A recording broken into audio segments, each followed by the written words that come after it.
And welcome back to the channel. I am your host for today, Claire Headley. Welcome back to Blown for Good, where we like to expose the shenanigans and practices of the abusive organization known as Scientology. My amazing guest for today, Tony Ortega.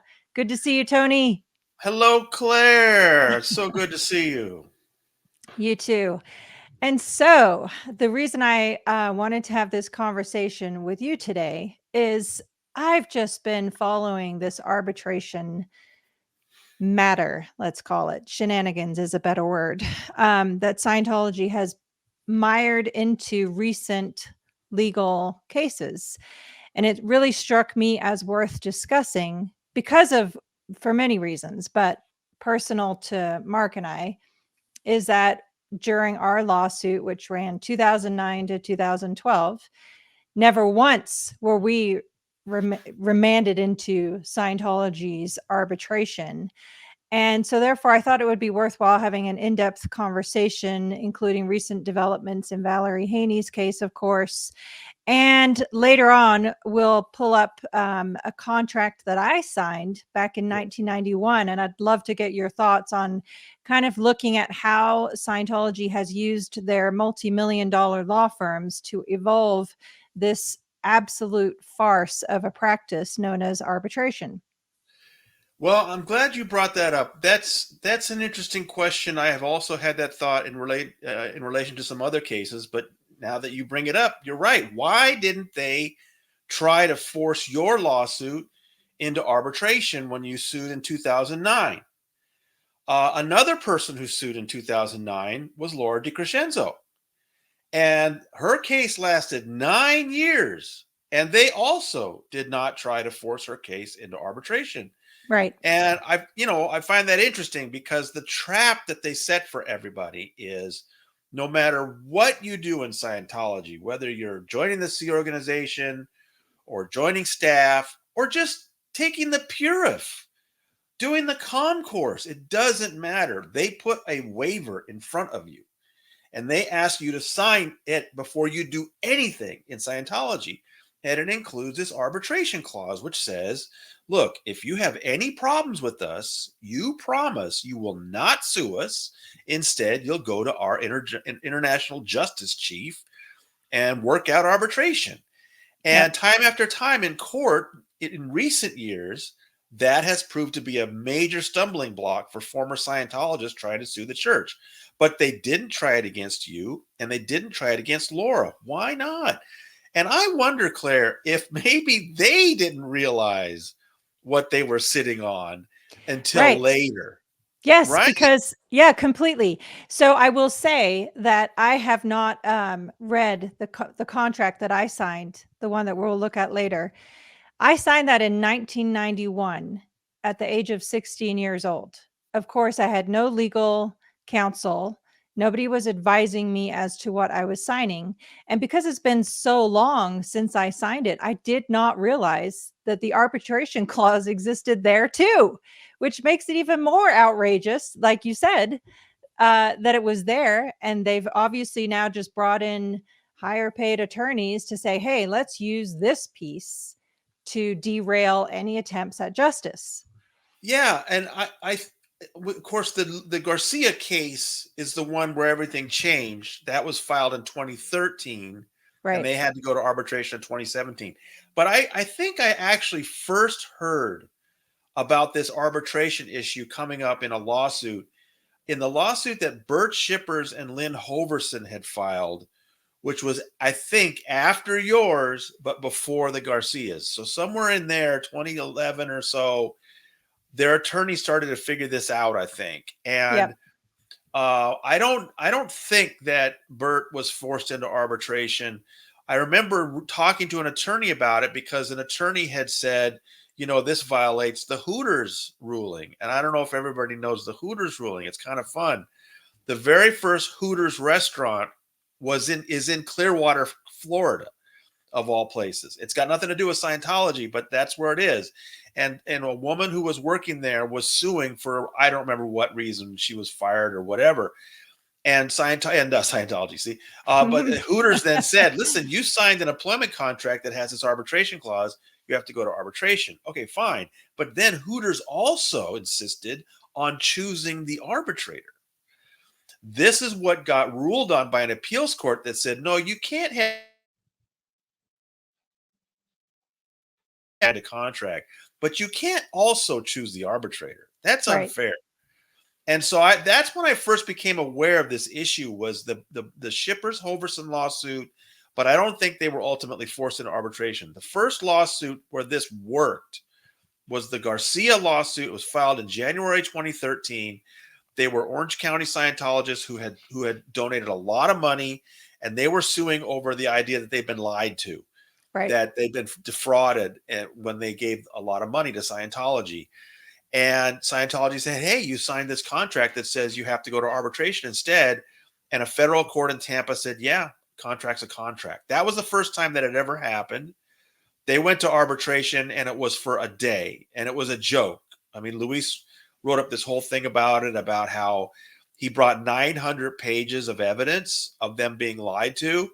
And the international justice chief, Mike Ellis, just automatically disregarded 90% of it. And they were asking for hundreds and hundreds of thousands of dollars. And the arbitrating panel, which has to be Scientologists in good standing, only gave him like 14,000. And the Garcias refused it, but the judge accepted it. And that was the kind of outrageous thing, was we were all expecting that once the judge hears about what a joke this was, that the Garcias couldn't have an attorney with them. They couldn't have their smartphones with them. They couldn't even, there was no transcript. We all figured, the judge is going to realize this is a joke. And the judge says, no, he accepts it. And so then, only then, and this is the reason they even went through this, is that you can't appeal that ruling until you go through it. Right. So once they had gone through it, then they appealed it. And then 3 years later, it took 3 years for that appeal, Claire. Then the 11th Circuit also upheld it. So really bad. And Yeah. I think Scientology at that point felt really emboldened. So in 2019, when Valerie sued, when the Jane Does from the Danny Masterson case sued, they just, Scientology is the first thing they do now is, arbitration, here's your contract, you got to go. And then when Valeska Paris sued in 2022 for trafficking, they also Scientology automatically responded with the arbitration gambit, and it worked. So it's really amazing that they have found this way to derail lawsuits from former Scientologists. And I have wondered how far back it goes. We've tried to kind of find the first contracts that had that language. And so the fact that you've got, we can talk about this later. We know it was actually written earlier. It had been around a lot longer than that. Right. Has the arbitration language in it. Right. But I think it's only more recently, like 2011, 2012, that the lawyers figured out how to then turn that into a success in court. Right. How to transpose that from a complete theoretical statement, because in the 30 years I spent in Scientology, I never once heard about an arbitration. Yes, maybe very limited under WISE, but for business matters, and even then, I knew of it. I never heard of one actually happening. But certainly in relation to lawsuits, and especially in relation to members of the Sea organization who were under Scientology's complete control, and in the case of Valerie, had to escape in the trunk of a car to be sent back to the abuser and the inflictor, is just so outrageous. And honestly, so I will link to the article you put up today in relation to the most recent developments in Valerie's case. And this is just a sliver of why we will keep talking about arbitration until this is debunked for good and no longer being supported by the American justice system. Like, what in the world's going on? I know, it's just so frustrating because, she's alleging so much more serious things than the Garcias did. I mean, she's talking about being held against her will. She was talking about when she escaped in the trunk of a car, and then they were tracking her and surveilling her, intimidating her, and libeling her online. And so she's suing over all of that. But the first judge in her case said, no, a contract's a contract. You have to go to arbitration. And she fought that for a couple of years. But then, again, the situation is you have to go through it in order to then appeal it. Mhm. And so that's why she's going through it. But not, just the basic setup is so unfair. And the Garcias were the first ones to really point this out, that look, a panel of Scientologists in good standing cannot by definition hear your case fairly. You're a suppressive person. Right. Anybody who sues the Church of Scientology by definition is an SP. Those Yes. arbitrators aren't even supposed to be in the room with you. That's right. Exactly. It's against Hubbard policy for them to even be having a conversation. So she's in this room with the 3 arbitrators, and as well as 2 representatives of Scientology, nobody representing her. And 2 of the people that are in that room took part in her abuse. Right. So, for example, when she escaped in the trunk of a car in November 2016, she eventually made her way back to her family. And she alleges it was a woman named Kristen Catano who then put a lot of pressure on her father to send her back. Yep. And, Valerie considers this part of her abuse, that this Kristen Catano took part in this abusive behavior by the Church of Scientology. Well, now Kristen Catano's on the arbitrating panel.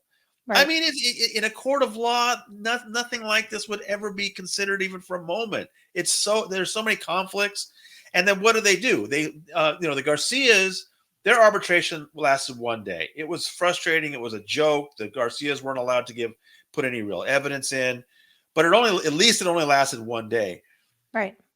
Valerie has now gone through 5 days of this. 3 days in October and 2 days in February.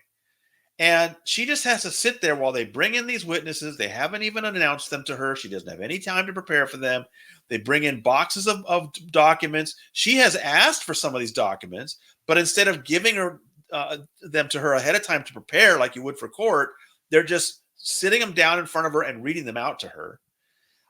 So, for example, I remember that during that first session, they got out her billion-year contract from when she was 15 years old. Right.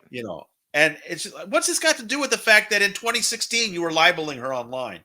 It's not. They're just trying. In the most recent court document her attorneys put together, they explain that they're trying to re-stimulate her. That's a Scientology concept. Oh, right? completely. That's where I was going to head with this, because to me, reading your article today and honestly every other article you've covered in regards to Valerie's arbitration, it 100% takes me back to the 4.5 grueling days of deposition that I did in my lawsuit. But at least I had my attorney present. At least there were other people not associated with Scientology. But there was Warren McShane, the head legal guy from Religious Technology Center, sitting at the table, and a whole bunch of people from OSA. It was like 9 people on Scientology side of the table in my deposition. And they did the exact same thing. It was intentional, using the language and programming that I grew up with from birth, for crying out loud. They were trying to use it to destroy me. And I knew that. And that is absolutely what they're doing. Hubbard says, you tell a suppressive person no. That's why they're bringing all these people in and yelling at Valerie. And it's further abuse is the bottom line. And they're being sanctioned to do this by the court. And, like this last 2 days in February, she rarely had access to computers in the Sea Org, but there was sort of a communal computer there that people could sit down and do some stuff on. Yep. And she didn't realize this until they brought in this box or these binders. They had a record of every search she had ever done on that computer. Right. Of course. And she's like only in Scientology. she told me, Tony, they're proving my point. They had Right. complete control over me. They had complete surveillance. But of course, the other advantage you had in that terrible situation that I wouldn't wish on anybody, but at least there was a transcript being taken, so that Yes. you could go into court and say, "Look, judge, look what they did to me." Valerie is taking notes, handwritten notes, and she's doing a great job. But that's not something you can go into court and say this absolutely happened. They're just going to say, "No, it didn't happen that way." Right. So it's so deeply unfair. Yeah. And And what do you just want to bet, Tony, that they are recording this? well, yeah, they probably are. Now, it's I'm their you know what? building. It's their It's building. exactly. They're recording it. I guarantee it. I don't guarantee it. That's unfair because I haven't been in that building. I would be willing to bet money on it that they are Yeah, recording it. yeah. And it's and then I remember after the first 3 days. I remember after the first day, I was like, "They're coming. You're coming back tomorrow? Why?" Well, they haven't even started on my claims yet. And second day, third day, fourth day, they're still not even arbitrating anything. They're just torturing her. Right. And now they want to do 5 days in a row in August or something. I don't think they've quite worked out a date yet. 5 more days in a row. And even that, there's no guarantee that they're going to be done then. Yeah, they're So, literally intentionally trying to wear her down. Wear her down. And that's why it would be requirement of 5 consecutive days. They're like, "We're going to do it. We're going to yeah. make her fold." And, so her attorney, Graham Barry, and the guy, Andrea, I think his name is. Anyway, Graham wrote up a report. Valerie had told me about those 2 days in February. I wrote a story about it in April. Now Graham has written up a report about it and submitted it to the judge to let the judge know what's going on. And what he's asking the judge, because he knows Scientology gets to set all the rules. Once the judge decides that the contract is valid and they do have to go to arbitration, they can't, people have asked me, well, why can't, in California, according to California law, you have to have an attorney with you. No, you don't understand. Once it's religious arbitration, you can't tell a church what to do in its own proceeding. Right. And so Scientology gets to set all the rules. Well, now they're starting to realize there's nothing in these committee of evidence rules or whatever they're bastardizing to be arbitration. There's nothing in there about a required end date. They could just keep doing this forever and say, no, we still have more to do. Right. And so the Graham Barry in the filing this week told Judge Killefer about all these crazy things going on and said, we want the court to set an end date. At least give Scientology a deadline. You got to get everything done by this day and then come back to court and whatever. But I can tell you, that's going to be heard in court on June 5th. I guarantee you the Scientology attorneys are going to go in there and say, Judge, you can't tell us what to do. It's our arbitration. We set all the rules. And so I don't think the judge will set a deadline. It's so insane. It is insane. Oh my gosh. Well, hopefully there's going to be an end to this at some point. There has to be. There has to be, Well, Tony. It's just either Scientology yeah. will finally have a ruling or Valerie will just say, I've had enough. And I won't blame her if she does, No, me neither. I know. It's not, I don't know. Having been through a lawsuit myself and having gone through even just a fraction of what Valerie's gone through, it's no joke, especially as a victim of trauma and having to go back to your abuser and have them use the programming they intentionally ingrained from as a child against you. And the same is true for Valerie. She was born and raised, I don't know if she was born into it, but she was definitely raised in Scientology, joined this organization at a very young age.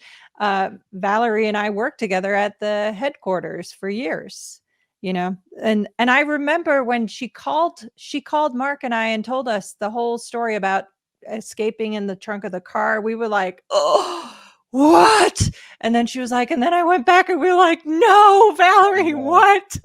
She went back. It's terrible. Yeah, but it illustrates how Scientology leverages your family against you. She did that only for her dad. Yeah. Anyway, crazy, absolutely crazy. Well, and I think Yeah, I think another reason why Scientology has an incentive to string it out on the Garcia case, even though Luis and Rocio Garcia are in Orange County, they sued in Tampa because that's where they the that area is where the Scientology was that ripped them off. yep, And they went through the arbitration, and the arbitration was in Los Angeles, but they submitted it to this Tampa judge. Tampa judge signed off on it, and so then they finally got to appeal. But if you're in Florida in federal court, you have to appeal to the 11th Circuit in Atlanta, and that's known as a conservative appellate court. And sure enough, the sort of lead justice on that ruling that upheld it, you could tell he was clearly concerned about questioning a church and its arbitration procedures. Clearly the guy didn't know anything about Scientology. So I think what they're concerned about with Valerie is that if Valerie can get to the end of this thing and they have their ruling and they, tell her, no, we're not giving you any money, whatever the ruling, it doesn't matter what the ruling is. Once the yep, ruling is in, then she can go to the court and ask Judge Killefer to throw it out. And if Judge Killefer also accepts the ruling, then she can appeal. And we know that the Ninth Circuit, she would appeal to state appellate court, second division appellate court, where the cases from Los Angeles Superior Court go. And that court has proved to be more friendly to victims of Scientology. So I think that's what Scientology's worried about, is that yep, they know that her chances in appeals court will probably be better than the Garcias were. And so they are just going to string this thing out forever so that she can never appeal. yep. Gosh darn it. Valerie needs support, man. It's just so not okay that she's having to Oh, go and through this. yeah, with my story in April, she told me she's been depressed. She's been really upset about the whole thing. It's been very hard on her. Yeah, I know. Like I said, I can completely relate. And the shenanigans we went through was just a fraction of what she's having to go through. It's just absolute insanity. Anyway, but yeah, so on that note here, let's pull up my contract and we can just go through point by point and see how they've strategically changed things and other, we can make other comments, but let me add this in here. Hold on. Here we go. Is that good enough? There we go. Okay, so this is the employment contract that I signed at 16 years old when I lived in Burbank, California. This was actually signed the day that I started in the Sea Organization, which is July 17th, 1991. But so blowing it up here, I just thought it was interesting to note that the first item was if a minor. That's right. I have obtained the consent of my parents or guardians to the commitment and participation herein described. They've now eliminated that Yep. minor clause, right? Yep. Yes. No, that was the first thing I noticed too when you sent me the copy of yours is, oh, well, there it is. I think they still employ minors today, but they're a lot more careful about it. Not too many years ago, I saw them bragging about a 16-year-old Sea Org guy and what a great employee he was. So I think they still do it, but they're much more cautious about it and mindful about what they put down on paper. So yes, that was definitely the first thing that hit me when you Yep. showed me your contract. Is that very first line is that the only reason you have that line in there is that you're signing up a bunch of minors, and you got to make them, Exactly. And now they've eliminated it altogether, and yet minors are still signing with I think they are. Yeah. no advice.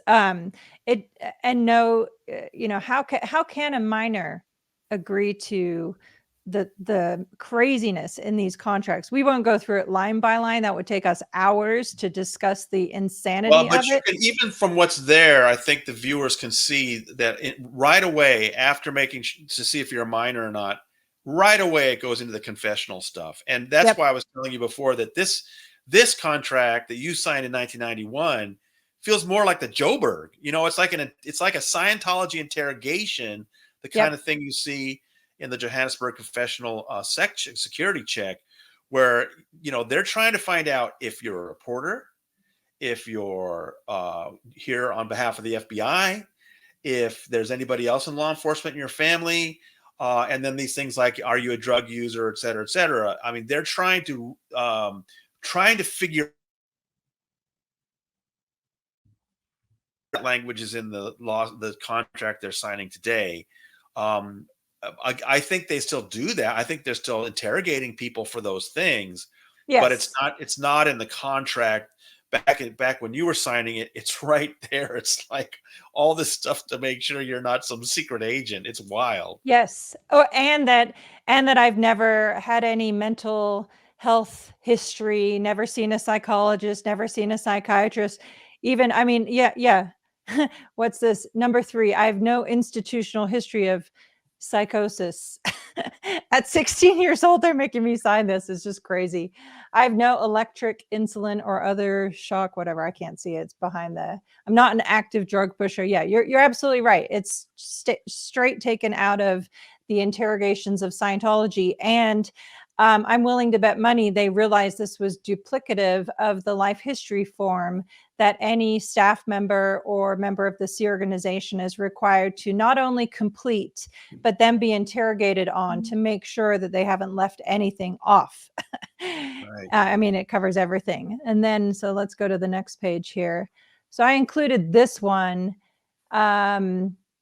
because this, oh yeah, so point 5. So this is really where, again, this is not a great copy, but this is the arbitration clause really in the version that I covered here, or that I signed rather. So point number 5, all arbitrators shall be Scientologists, blah, blah, blah. Anyway, again, I was talking to Mark, and then like he was saying, oh, you should definitely talk with Tony about this and do a comparison of the documents, because like we were saying, the arbitration clause is there, and yet it was not being applied earlier in lawsuits. They've developed this 100% as a legal strategy to avoid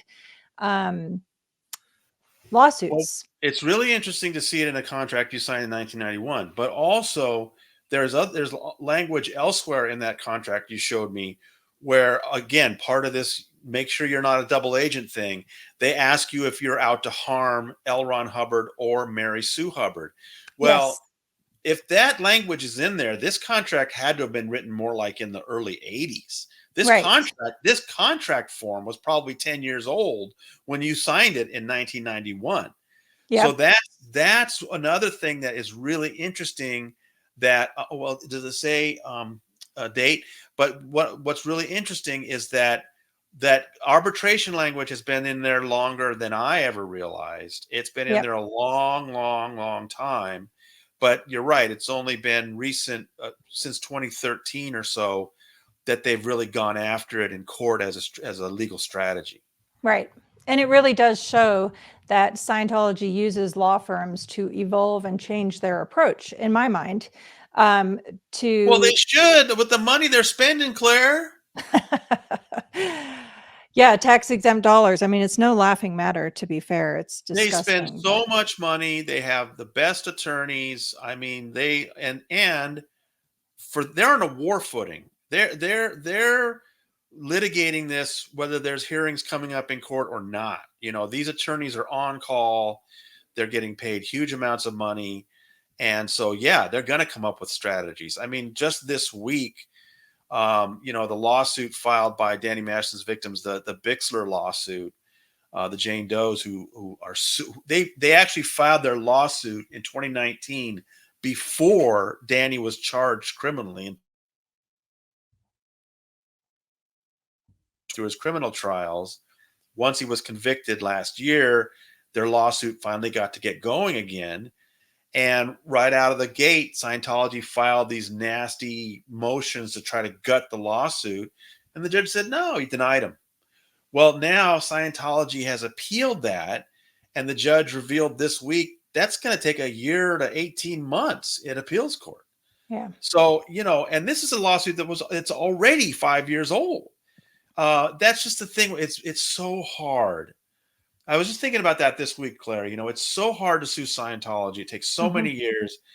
But then again, we shouldn't, expect ex-Scientologists to do all this hard work for everybody. It should be the government Right. who's going in and doing this and suing Scientology.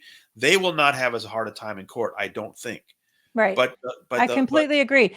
Yeah, I mean, when we filed our lawsuit, a friend of mine who was never in Scientology said, "Wow, you must feel so relieved and so good that this is filed." And I was like, "No, actually, I'm terrified. I feel like I have a bullseye on my back, and and no, this is really, really hard." And then of course we just had our one little attorney.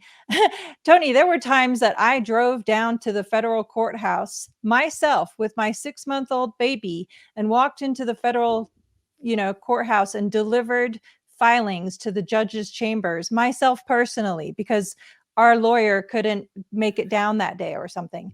It's just, talk about David and Goliath. That's completely what it felt like. And by the way, it bears mentioning too, there are layer upon layer upon layer of legal strategies that Scientology has in place and have had in their 70 years of litigious history. But the one that struck me when you were talking just now, who did my deposition in my lawsuit? Mark Marmoreau, who then went on to become a judge of the Supreme Court. He was on Scientology's paycheck through those depositions.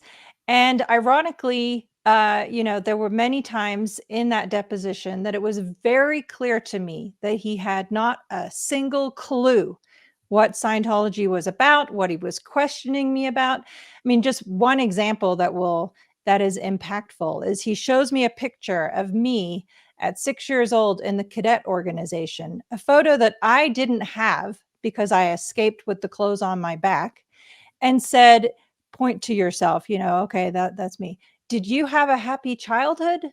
I mean, what in the world question is that? Are you freaking kidding me? So I just was like, "No, I did not." good. But it just goes to show, the insanity of it all, and where we'll see where this path leads us, No, I guess. But it's shameful. These attorneys. I've written about this guy Bert Deixler, who was the chief, has been the chief sort of deposition person for them for a number of years now, yeah, and he deposed Laura DiCrescenzo, and he's the guy. If the Bixler case does get to depositions at some point, it'll probably be Bert Deixler, and in the legal world, he's considered a great guy. He's a top attorney. He owns a bookstore in LA. Great, good for him. I think he has to know something about Scientology when you look at all the filings he's made over the years. But I'll never forget in the Laura DiCrescenzo case, one thing she was fighting for were her files. And her case was very similar to yours in some ways, and both filed at the same time. Basically, abuse in the Sea Org, just mistreatment as children and as adults. right. And the best proof of that is in the files, because Scientology writes everything down. Yep. And just like a certain German administration from the past, it's just obsessive about keeping records. Anyway, Right. uh, I'm so sure it was patterned off that, by the way. I so don't know they if I want told I don't know if I told you this is a diversion, but I have to right. get your reaction to this. I recently learned the Hubbard's words as to how he wanted RTC, Religious Technology Center staff, to behave was one of the many statements. Quote, "hard as cold chrome steel," unquote. Do you know that's one word different than a quote from Hitler to Nazi youth? Hard as cold Krupp steel. Somebody pointed that out to me and it was mind boggling. Anyway, go ahead. We were talking about Bert Deixler. So anyway, so Laura knows that the best way to prove that she's been mistreated, that she was forced to have an abortion, is to get her files, because everything's written down. And the original judge in that case, he later retired and left, but the original judge agreed and issued an order. Scientology, give her files. Scientology spent years fighting that. They went Right. to They went to appeals court. They went to the California Supreme Court. They went to the U.S. Supreme Court trying to prevent Laura from getting her files. And what I'll never forget is Bert Deichsler wrote those petitions. And what he would always say is that the material in these folders is religious in nature. And to turn them over would be a violation of not only the church's religious rights, but hers as well, because it's so religious. It's so spiritual. What's written down on these pieces of paper? Well, the courts didn't buy it. They finally had to turn them over. What's in the files? Is it religious? No, it's just notes about how a 13-year-old girl is being abused, right, and kept from her parents. And yes, there is evidence in there that she felt sick about getting an abortion, and they were forcing her into it. That's the material she needed. right. So what makes me so upset is that Bert Deichsler is not a Scientologist, but he was caught red-handed lying Right. to the courts about what was in these files on behalf of Scientology, and he pays no price whatsoever. That drives me nuts. Yeah, completely. I know. And he's part of helping Scientology continue to get away with abuse and covering up abuse, and as in the cases of Valerie and Valeska. And yeah, you're right. Where is the accountability? Where is it? If in any other industry there would be repercussions, and there should be, right? Absolutely. Yeah. I've said many times that the U.S. court system is simply not set up to deal with an organization that deals in nothing but bad faith. Right. They're always kind of assuming, well, it's a benefit of the doubt. No, all they do is lie. All they're trying to do is find ways to subvert your rules. The newest thing, they didn't even try this against you. Then they tried everything against you. The newest thing is this idea that David Miscavige, when he's named a defendant, he'll do everything he can to avoid service, hide from process servers. He's got security guards that keep you from getting anywhere near him. Months and months goes by, and he basically is like, no, you're never going to catch me. Forget it. But then in two recent cases, eventually he saw the writing on the wall and realized the judge was going to make him a defendant no matter what. And he accepted service. This was in Jane Doe 1's lawsuit, forced marriage lawsuit, and in Leah Remini's lawsuit. Right. Miscavige saw the writing on the wall and said, okay, I'll accept service. So he's accepted service, but he still hasn't made his first official appearance. And the reason that's important is that, for example, in Jane Doe 1's case, and that's really relevant to what we're talking about, this arbitration thing, she's suing because she said she was forced into a marriage as a minor in Scientology, and she believes she was assaulted, and it's basically slavery. And so she's suing the Church of Scientology. They did the same thing. They dug out a contract she signed at one point and said, sorry, you signed this contract, therefore you promised not to sue, and this case should be forced into arbitration. Well, that judge took a close look at it. And for the first time, a judge looked at it and said, you know what? This is too one-sided, because Scientology is saying when you sign this contract, you can't sue them. But it doesn't say anything in here about the church not being able to sue you. Mm-hmm. It's too one-sided. It's so unfair. It's unconscionable. Now, this judge wrote this in a tentative hearing, which he posted on the evening of April 15th before the next morning's hearing. And I saw it sitting on the website. I wrote up a story that night that I published first thing in the morning saying, this is going to be history. A judge for the first time has really looked at this situation and is going to rule that Scientology's arbitration scheme is so unfair, it shocks the conscience and is unconscionable, and he's going to dismiss their motion, and Jane Doe 1's going to be able to sue. This is great. This is great. That morning, before the hearing could take part, where the judge could declare that a final ruling, Miscavige sent his personal attorney, Jeffrey Rifford, down to the courthouse, who went to the judge and said, okay, David Miscavige has accepted service. Now, this morning, I'm here. on his behalf to make his first actual official appearance in the lawsuit. Even though the lawsuit was filed a year and a half ago, today is day one for David Miscavige. And his first act on day one of the lawsuit for him is to file a peremptory challenge and remove you, Judge. And the judge knew there was nothing he could do about it. So between the time the judge had posted the tentative ruling that was going to make history and declare Scientology arbitration unconscionable, and the morning hearing when he could make it final, Miscavige got in there and kicked him out. Right. And that tentative ruling went up in air. Just incredible. And it is incredible. because they're taking advantage of him gaming the system. The only reason that was day one for him, real quick, when a lawsuit first starts, both sides in the first 3 weeks have an opportunity to remove the judge for no reason. Yep. And they want you to do it in those first 3 weeks before the judge does any work on the case, right?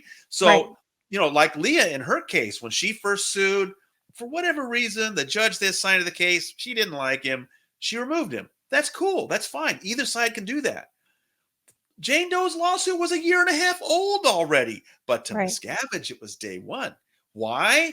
Because he'd gamed the system. He'd sandbagged them. He'd run away from process servers. He should never have been in this position. The judge was about to make a historic ruling. It's so cynical. And why is it always that Scientology gets away with that kind of stuff? Where, whenever the plaintiffs try to do something, like Jane Doe 1 then tried to appeal that, appeals court says, no, we'll stand by it. It's just, again, I don't think the courts are literally set up to deal with such an underhanded, bad faith dealing organization like the Church of Scientology.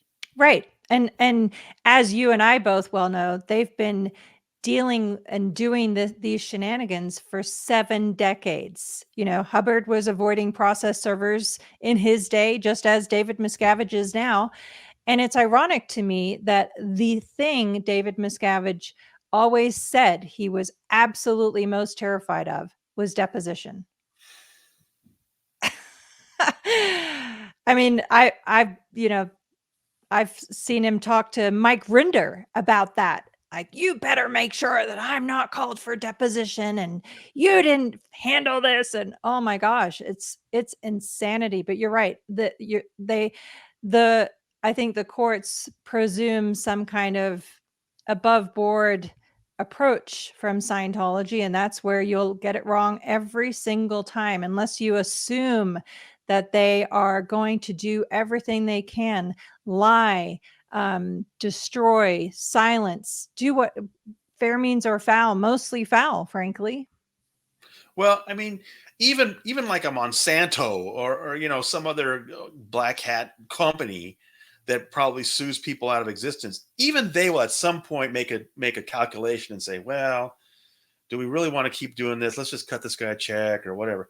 But Scientology, no, they just appeal everything. They delay everything. It doesn't matter how much it costs. That's the difference between them and anybody else, is that they relish screwing people up in court, and they will try any appeal, no matter how ridiculous it is or how much money it costs them. They just, that they're going to fight every single little thing. Right. Absolutely. And they never, the only reason they cut Laura D a big check was that they were literally down after 9 years. They were down to like 6 days or something before the start of trial. And Laura's attorney had very intelligently filed something to make sure that David Miscavige would have to be there at the trial. Yep. And once Miscavige knew he couldn't get out of that and they were only a week away, he wrote a check. Right. So, I mean, but to get there, it took her 9 years. Right. Exactly. And in our case, Scientology very intentionally racked up rush fees and this and that and the other thing. And you may or may not remember this, Tony, but in the time that our appeal was pending, OSA agents were going online saying, oh, blown for good is going to be broke for good. Do you remember this? No. Yeah, no.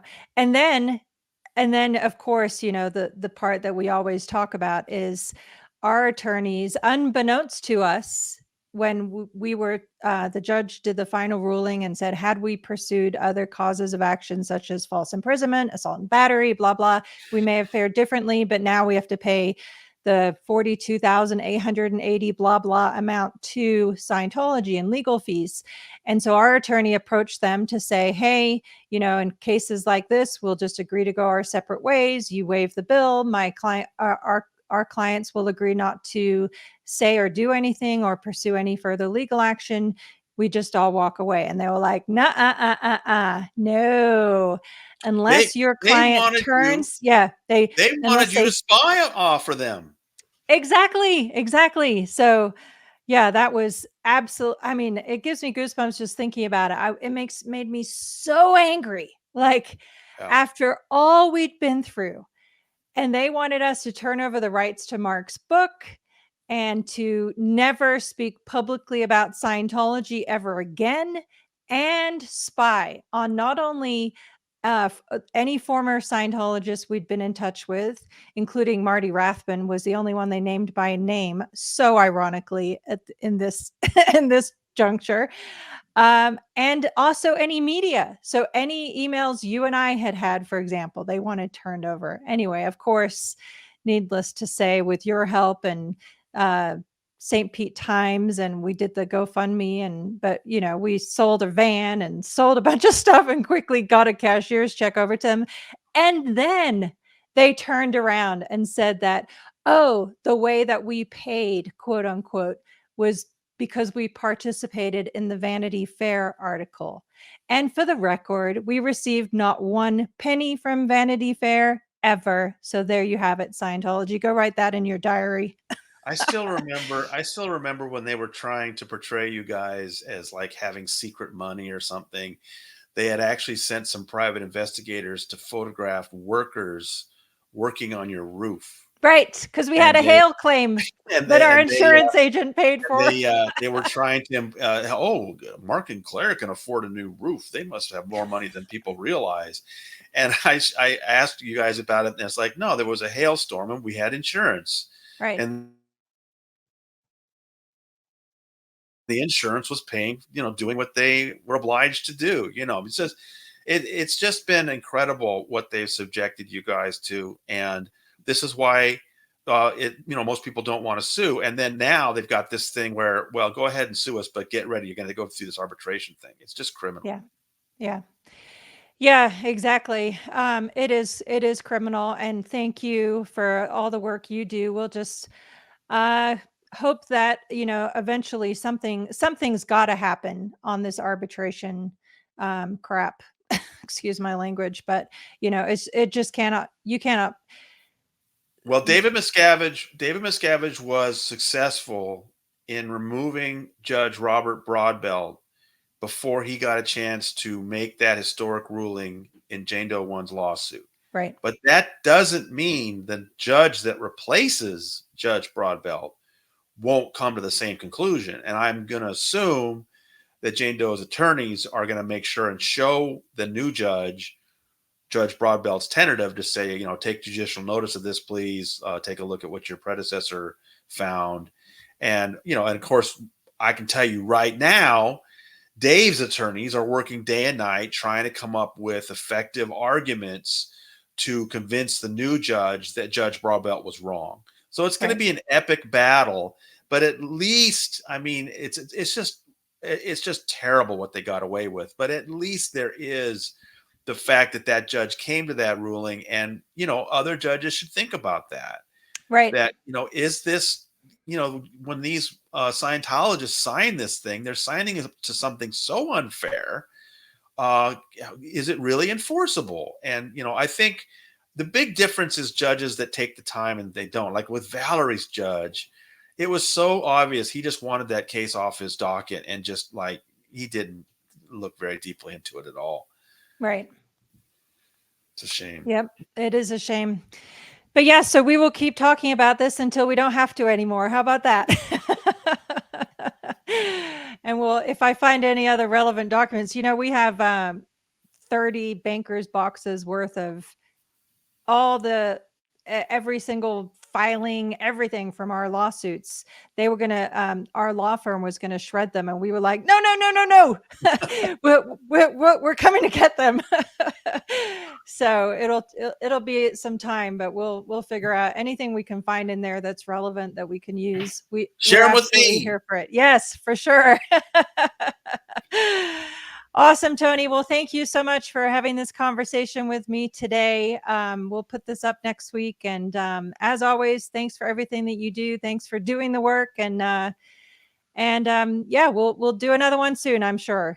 Thank you so much, Claire. And thank you for the testimony you did in that court case. I think it was very important. And it's kind of, I think it's changed some things. I think the press pays attention to something like that. So it was really, really important. I'm glad you got to testify that, and I'm glad I was in the courtroom to see it. Yeah, honestly, in 18 years of exposing Scientology, that was hard. It was tough, the nuances of how do you sum up everything about Scientology, not get deep in the weeds, but just keep it simple, keep it clear. So I really hope that I hope it helped, and it was hard, but it was the right thing to do. And I'll keep doing the work too. Well, you had an original OJ Dream Team a member, Sean Hawley, trying to basically diss you for only being OT5.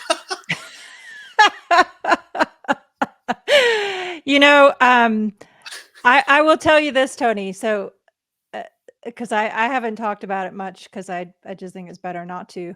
But there was one conversation before my testimony with Sean Hawley and Ariel Anson. And essentially, without getting into a lot of specifics, Sean Hawley's line of questioning was, well, surely Scientology can't all be bad. There's got to be some good part in it. I mean, surely, there's all these people that are in it. So surely there's got to be some good part. And I just said, you know what? If you want to go into an organization and get an auditing session or a counseling session, go right ahead. And she was like, oh, no, no, no, no. And we were both like, wow, so you do know your client then, huh?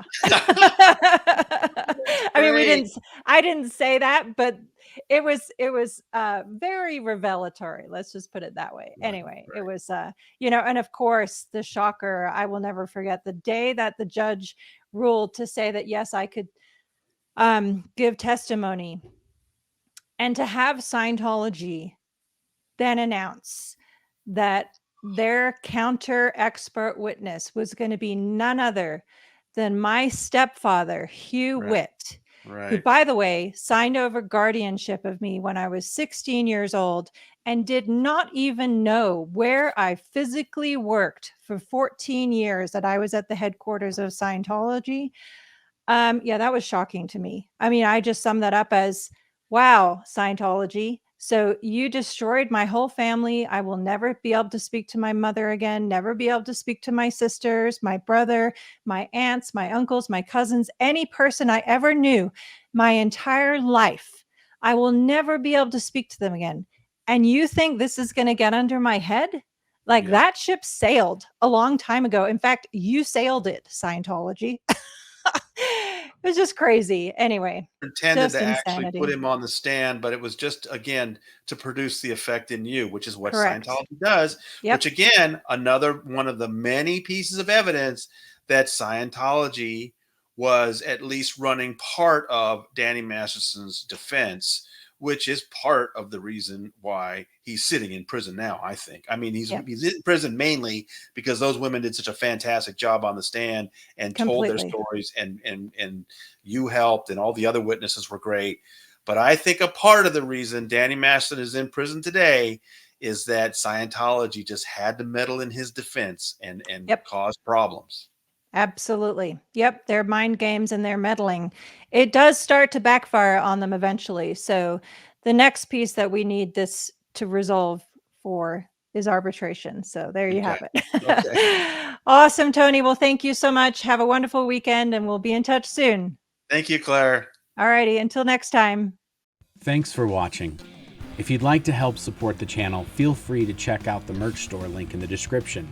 We have Hail Xenu, Xenu is my homeboy, and BFG branded mouse pads, shirts, mugs, all sorts of other stuff in there that helps us to bring you new content on a regular basis. You can also pick up a copy of my book, Blown for Good, Behind the Iron Curtain of Scientology, in hardback, Kindle, and Audible versions as well. There's also a link to our podcast, and you can get that on Apple, Spotify, or wherever you listen to podcasts. And if you'd like to watch another video, you can click on this link right here, or you can click on this one here, or you can click on the subscribe button right here. Thanks a lot. Until next time.